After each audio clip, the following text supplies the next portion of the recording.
Assalamualaikum warahmatullahi wabarakatuh. Selamat siang mahasiswa semuanya. Bagaimana kabarnya? Hari ini kita bertemu kembali pada mata kuliah translation. Topik kita pada kesempatan kali ini tidak begitu berat lah ya. Topik kita kali ini berbicara tentang loss, gain, and untranslatability, atau dengan kata lain adalah loss itu kehilangan, gain penambahan. Untranslatability itu artinya tidak bisa kita terjemahkan ya. Kira seperti itu. Oke, kita bahas satu persatu. Kita bicara tentang loss. Loss itu artinya kehilangan ataupun pengurangan ya. Kalau kita lihat dari definisinya adalah in particular about the difficulties encountered by the translator when faced with term or concept in the source language that does not exist in the target language. The generic differences in the two languages system naturally generate loss on all levels. Artinya apa? Adanya ketidaksesuaian ya, ketidakcocokan antara bahasa sumber dengan bahasa target sehingga terpaksa ada penghilangan atau pengurangan salah satu kelompok ya. Apakah itu pada levelnya nanti level kata atau frase ataupun pada level lainnya karena tidak adanya kecocokan atau kesesuaian ataupun equivalence ya antara kedua bahasa tersebut. Okay? Nah, it is when they translate something and the original meaning cannot be perfectly translated word for into the other language. So they have to rephrase or say what they mean in a different way. Artinya apa di sini? Tidak adanya arti yang pas ya, arti yang cocok, okay, pada satu bahasa dengan bahasa lainnya. Artinya apa? Kita harus nanti misalnya rephrase ya, harus kita mengungkapkan kembali ya, menyatakan kembali apa yang ingin kita sampaikan ya. Jadi kita harus menggunakan bahasa kita sendiri untuk mengungkapkan kata itu karena padanannya itu tidak ada pada bahasa tersebut ya. You mean that is not very good as a result of being translated into another language or told in different way. Artinya apa? Ketika kita menerjemahkan itu rasanya tidak pas, katanya tidak cocok, maka di sini perlu kita menggunakan istilah yang namanya loss ya. Terpaksa kita hilangkan dia, tapi kata tersebut nanti kita ganti dia dengan cara lain. Nanti kita akan masuk pada level-levelnya ya. Oke. Kalau kita bicara lagi tentang gain, gain di sini itu artinya penambahan ya, penambahan. Translation theoretician as well as practitioner are mainly concerned with methods or of equivalence and like ignoring what can also be gained for the translator can add time, enrich or clarify the source language. Moreover, what is often seen as loss from the source language context may be replaced in the target language. Kalau pada kasus tadi kata tersebut atau frase tersebut itu dihilangkan ataupun diganti dengan maksud kita sendiri, gitu ya. Pada di sini gain itu kita tambahkan dia. Jadi sama tadi ya. Jadi kita tambahkan dia kata-kata atau frase itu untuk pengganti maksud dari bahasa sumber yang akan kita gunakan pada bahasa target tadi ya. Oke. Nanti kita akan masuk kepada contohnya. The additional information translator may have to add a version is normally culture. Jadi informasi tambahan dari penerjemah itu mungkin saja menambahkan suatu versi ya. Is normally culture yang biasanya lebih pada sifat budaya, teknis ataupun linguistik yang tergantung kepada requirement, persyaratan ya, yang berlawanan dengan arti. In expressive text, such information can normally only be given outside the version, although brief concession for minor cultural details can be made to the reader. Jadi artinya supaya pemahaman orang itu lebih pas atau lebih jelas, maka kita lakukan yang namanya penambahan. Nah, gitu ya. Kita lakukan penambahan dengan versi kita sendiri seorang penerjemah apa yang ingin kita sampaikan kepada kepada para pembaca kita ataupun kepada customer kita nanti ya. Oke. Itu yang disebut dia dengan gain. Jadi intinya kalau kita bicara loss dan gain itu, loss itu pengurangan, kalau gain itu penambahan. Mari kita ambil contoh ya. Nah, kalau misalnya bahasa sumbernya adalah kamu cantik dan bahasa targetnya adalah bahasa Inggris, maka terjemahannya adalah kalau kamu cantik ya, you are beautiful. Nah, gitu contohnya ya. Mari kita lihat pada bahasa sumber. Pada bahasa sumber kan hanya ada dua kata, yaitu kamu cantik. Gitu ya. Kalau kita lihat pada bahasa target ini menjadi tiga kata. Yang pertama yaitu you are beautiful. Ada tiga di sana. Ada you sebagai subjek,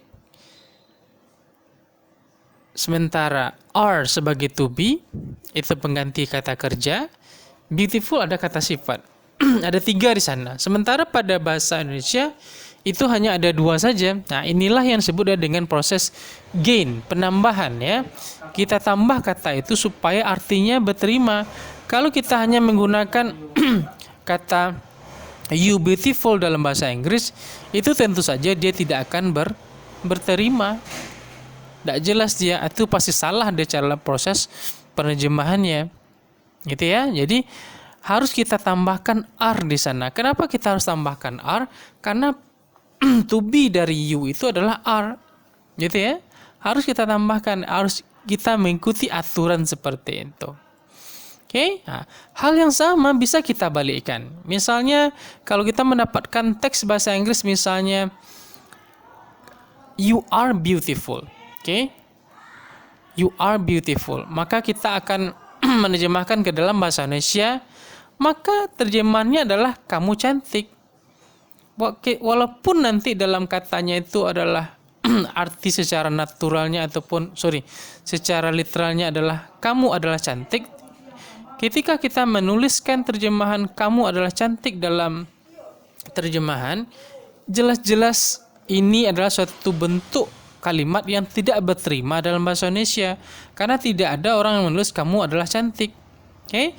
Jadi kata adalah itu kita buang saja, kita buang supaya artinya jelas, ya, supaya artinya jelas dalam proses penerjemahan. Jadi kata are di sana itu kita buang sehingga dia hanya menjadi you beautiful saja. Tetapi itu dalam bentuk bahasa Indonesia, jadi kamu cantik itu yang berterima jadinya.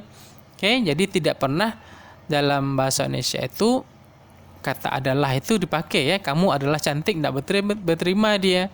Oke, karena itulah yang kita gunakan sehari-hari dalam bahasa Indonesia. Jadi sederhana sekali konsep dari loss and gain ini. Jadi kalau misalnya loss itu kita kurangkan dia sama seperti tadi. Kalau kita gain kita tambahkan dia. Kira seperti itulah ya konsep standarnya. Loss and gain level ini terjadi pada 4 level kira-kira ya. Pada morphology itu nanti ada morfem bebas, ada ataupun morfem terikat. Ya, misalnya kalau pada bahasa Inggris itu ada seperti kata develop itu menjadi development atau developing ya. Jadi kata-kata ing, kata man itu menjadi morfem terikat ya. Jadi man itu sendiri tidak bisa dia berdiri sendiri, ing itu sendiri tidak bisa berdiri sendiri. Dia harus ada kata yang mendampinginya. Nah, gitu yang namanya morphological level. Jadi harus ada kata-kata seperti itu ya. Dalam bahasa Indonesia juga ada misalnya nyanyi ya, menjadi penyanyi dia gitu ya. Nyanyi menjadi penyanyi dia. Atau nyanyi menjadi menyanyikan atau dinyanyikan ya. Bisa seperti itu ya. Kalau pada bahasa Inggris harus morfologicalnya itu ada dalam bentuk ing, ada dalam bentuk s, ada dalam bentuk ed ataupun dalam bentuk yang tidak beraturan gitu ya. Kalau pada bahasa Indonesia itu bisa kita lihat ada seperti misalnya ada di, ada ter gitu ya. Ada an, ada begitu banyak. Berbeda dia antara morfologi yang satu bahasa dengan bahasa lainnya. Gitu juga ya. Kalau kita bicara tentang syntactical level, syntactical level itu artinya susunan kata, grammar. Kalau pada bahasa Inggris sungguh sangat jelas, ada kalimat past tense, ada present, ada kalimat future. Kalau past tense ditandai dengan kata kerja yang sudah terjadi pakai ed atau yang memakai irregular. Nah, sementara kalau dia present itu kata kerjanya pakai s atau pakai is jika dia subjeknya he or she gitu ya. Sementara untuk subjek lain tidak pakai seperti itu ya. Nah, selanjutnya kalau dia future maka kita akan menambahkan be going to atau will pada kalimatnya. Sungguh sangat jelas. Nah, kalau pada bahasa Indonesia itu lain lagi gitu ya. Untuk pada bahasa Indonesia maka kita harus menambahkan kata-kata itu. Misalnya kita harus tambahkan nanti ya atau akan gitu ya. Itu penanda dari future-nya. Nah, kemarin itu berarti tandanya sudah terjadi. Sekarang itu bertanda bahwasanya itu kalimat yang sedang terjadi. Jadi beda dia konsep susunan kata pada bahasa Indonesia dengan susunan konsep pada bahasa Inggris. Itulah yang harus kita kuasai pada dua bahasa tersebut.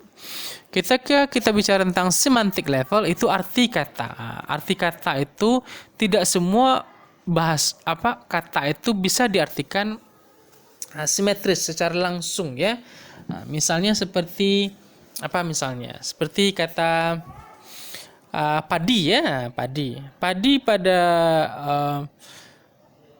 kalau bahasa Inggrisnya kan PADDY ya, PADDY ya.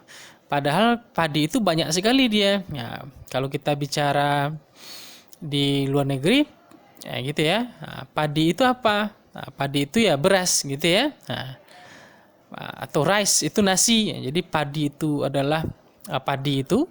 Kalau rice itu adalah beras. Ya. Sementara kalau kita bicara dalam konsep Indonesia ya, itu banyak sekali. Sipului itu, sipului, ketan gitu ya. Ada beras merah juga. Jadi antara padi itu bisa saja mengacu kepada dia beras, bisa saja mengacu kepada padi itu sendiri, bisa saja mengacu kepada dedak dia. Jadi ada begitu banyak perbedaan antara satu kata dengan kata yang lain ya. Itu yang harus kita pahami dengan baik. Misalnya seperti kata apa lagi? Misalnya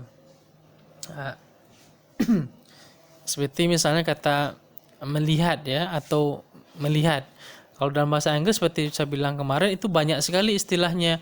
Ada dalam bahasa Inggris itu ada look at, ada see dia, ada gaze, ada stare, ada watch.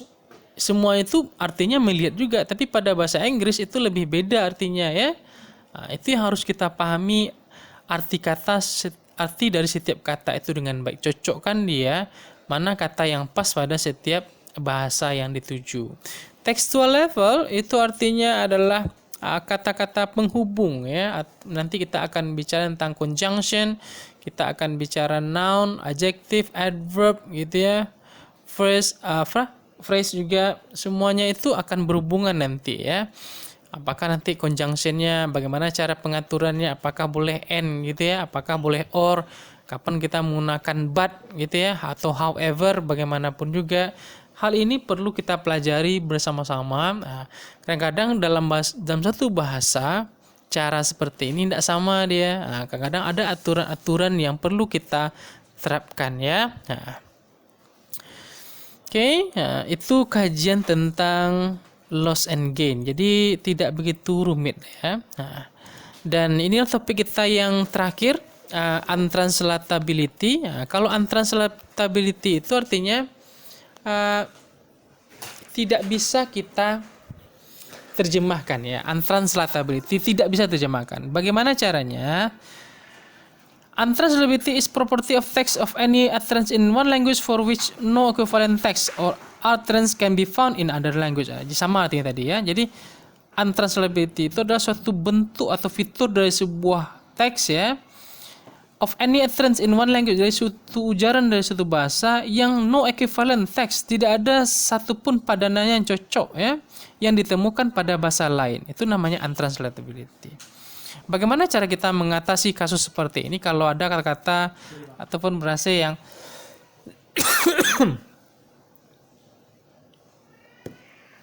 yang tidak bisa kita terjemahkan seperti ini, maka kita pakai saja apa yang ada, gitu cara penggunaannya. Jadi kita gunakan saja apa yang tertulis. Nah, oke.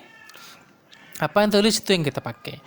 Dan tipe-tipe dari untranslatability ini ada 4 bagian. Nah, yang pertama ada kata sendiri. Jadi ada misalnya part of speech, misalnya seperti kata benda, gitu ya. Nah, seperti kata apa lagi? Kata ganti orang. Nah, itu nanti kata ya, atau kata sifat kah. Nah, itu pada level kata. Pada level frase, bagaimana pula nanti ya?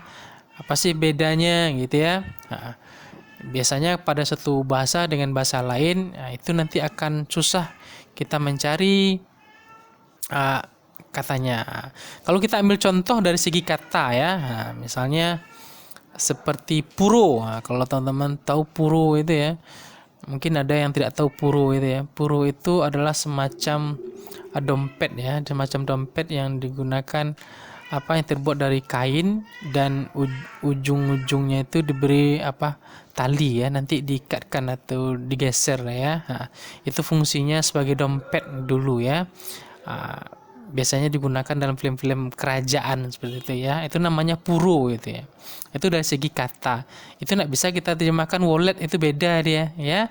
Walaupun fungsinya sama tapi katanya beda ya, ataupun bentuknya beda dan artinya juga beda. Kalau dari segi frase, kita lihat rumah gadang itu tidak bisa kita terjemahkan menjadi big house, itu beda lagi konsepnya. Ya. Konsep rumah gadang ketika kita terjemahkan menjadi big house itu sudah beda. Kenapa? Karena rumah gadang itu memiliki nilai budaya dia. Ada di sana bunuh kandung gitu ya, ada di sana acara-acara adat. Sementara kalau big house itu rumahnya yang besar. Gitu ya, itu beda. Sementara pada klosa, itu bisa kita lihat pada misalnya kalimat adat bahasa di sarak bahasa di kitabullah ya, itu tidak bisa kita terjemahkan dengan baik. Maka kita hanya bisa mendefinisikannya menurut versi kita. Kira seperti itulah ya. Karena susah kita untuk menerjemahkan, pakai saja karena itu sudah menjadi falsafah dan filosofi dari masyarakat seperti itu. Sementara untuk culture, ini sama seperti tadi ya, itu pada level budaya dia. Ada misalnya seperti barang gitu ya, barang atau bahan-bahan. Ada juga dalam segi religius, ada dari segi bentuk tradisional dan juga ada dari segi historical. Jadi dari segi budaya, mungkin budaya satu daerah dengan budaya lain itu tidak sama. Ketika kita menemukan barang-barang budaya yang tidak sesuai padanannya dengan bahasa lain, maka caranya adalah kita tuliskan saja apa namanya ya. Bagaimana cara menuliskannya dalam terjemahan? Kita tuliskan dalam bentuk miring, atau boleh juga nanti kita gunakan garis kata dalam kurung ya, atau definisi dalam kurung, itu boleh juga kita pakai. Jadi kalau misalnya kita menemukan kata-kata sulit atau frase yang sulit ataupun kalimat yang sulit yang memang tidak ada padanannya, maka boleh saja kita gunakan caranya dengan menuliskan garis miring, ataupun kita artikan sendiri kata itu atau kalimat itu dengan menggunakan versi kita yang kita tulis dalam kurung ya. Kira-kira seperti itulah topik kita tentang loss, gain, and translatability. Jadi kalau pada loss kita kurangi dia, kalau sementara pada gain itu kita tambahkan, sementara pada untranslatability kita pakai saja apa yang ada yang ditulis pada bahasa sumber. Oke. Terima kasih topik kita pada kali ini. See you. Assalamualaikum warahmatullahi wabarakatuh.